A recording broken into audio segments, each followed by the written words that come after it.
Hey, everybody. It's Lori back with you on the Stretch4Life Lori's Rant podcast. I was just looking over some questions from various followers and wondering what everybody was thinking about how and when and why their sex life, if you're married, has really kind of diminished. And I've had lots of questions about this lately. And so I thought I'd jump on here and do a quick let's recap some of the things that might be a possible cause for a lack of sex and just a lack of desire. So this last, couple of years, about 5 years now, we've had COVID, and we've either all had COVID or we've had COVID and the vaccine.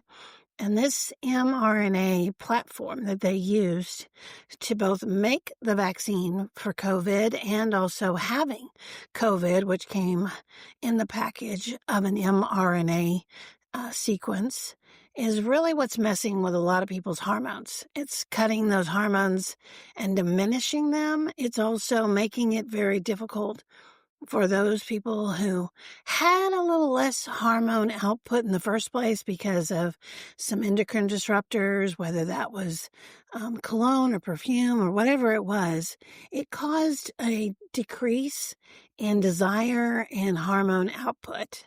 And then to top it all off, of course, the things that are in our food, the chemicals that are sprayed on all of our crops and then ingested by, all the livestock, anything and everything that has come together to create this perfect storm.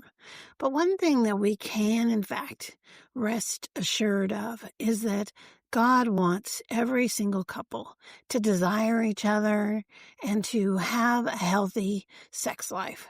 So if you're struggling right now with wondering if you'll ever have the desire again, all I can say is look to the Lord and pray about it and ask for his help, because that's going to be your most important, tool in your toolbox.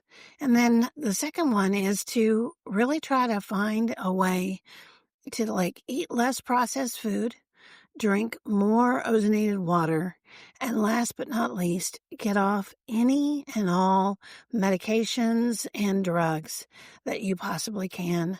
Stop trying to fill up your immune system with things that are only going to be basically a part-time placebo kind of filler, but not really helping you in the long run to take really good care of your health. Trust me on this, you do not want the long-term side effects of what any of these medications can do and will do to your health. So stop and look and really think about and think through, what can I do to make the most important thing in my life, my marriage, be something that I can have as an everlasting foundation? And first and foremost, that, of course, is God joining a really strong, healthy church that reads through the Bible every year and doesn't participate so much in the programs or in the sermons that are just kind of loosely based on secular worldview, but a church that's based really and truly on the Bible.